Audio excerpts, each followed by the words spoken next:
Hello সবাইকে, কি অবস্থা, কেমন আছেন সবাই? জীবন ও সময়ের গুরুত্ব নিয়ে একটি ছোট গল্প আপনাদের মাঝে আজকে শেয়ার করব। একজন টিচার তার ছাত্রদের জীবনের গুরুত্ব বোঝাতে একটি কাচের পাত্র টেবিলের উপর রাখলেন। তিনি সেই পাত্রে কিছু বড় পাথর দিয়ে পাত্রটিকে পূর্ণ করলেন এবং সবাইকে জিজ্ঞেস করলেন, পাত্রটি কি পূর্ণ হয়েছে? সবাই উত্তর দিল, হ্যাঁ, পূর্ণ হয়েছে। এরপর তিনি ছোট ছোট কিছু নুড়ি পাথর নিলেন, পাত্রটির ভেতরে ঢেলে দিলেন। নুড়ি পাথরগুলো বড় বড় পাথরগুলো ফাঁকা জায়গায় নিজের মতো করে জায়গা করে নিল। তিনি আবার সবাইকে জিজ্ঞেস করলেন, এখন কি পাত্রটি পূর্ণ হয়েছে? সবাই এবার উত্তর দিল, হ্যাঁ, পূর্ণ হয়েছে। সবশেষে তিনি এক বালতি বালি নিয়ে পাত্রে ঢাললেন।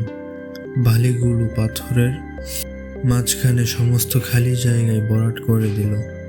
তিনি বললেন, এখন পাত্রটি কি পূর্ণ হয়েছে? সবাই আবার উত্তর দিল, হ্যাঁ, পূর্ণ হয়েছে। এবার তিনি উপস্থিত সবার দিকে তাকিয়ে বললেন, এই পাত্রটি হলো তোমাদের জীবন।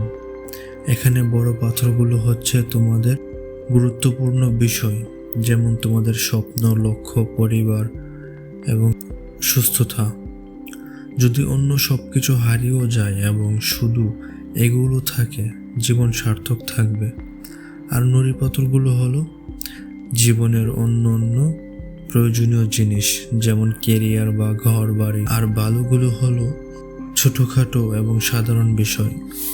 এরপর তিনি আসল শিক্ষাটা দিলেন, যদি তুমি পাত্রটিতে প্রথমেই বালি দিয়ে ভরে ফেলো, তবে বড় পাথরগুলোর জন্য কোনো জায়গা থাকবে না। তোমাদের জীবনও ঠিক তেমন। আমরা যদি আমাদের সবটুকু সময় ও শক্তি ছোটোখাটো ও তুচ্ছ বিষয়ে ব্যয় করি, তবে বড় বড় স্বপ্নের জন্য আমাদের হাতে আর কোনো সময় থাকবে না। তিনি আরও বুঝিয়ে দিলেন যে আমরা কত বছর বাঁচব তা বড় কথা নয়, বড় বড় পাথরগুলোকে প্রাধান্য দিয়ে কতটা অর্থপূর্ণভাবে বাঁচলাম সেটাই বড় বিষয়। জীবনে ছোট ছোট দুশ্চিন্তায় সময় নষ্ট না করে বড় বড় লক্ষ্যগুলোর দিকে নজর দিন। আপনি কত বছর বাঁচবেন তার চেয়ে জরুরি হলো সেই বছরগুলো আপনি কি কি অর্জন করলেন। তো এইটুকুই ছিল।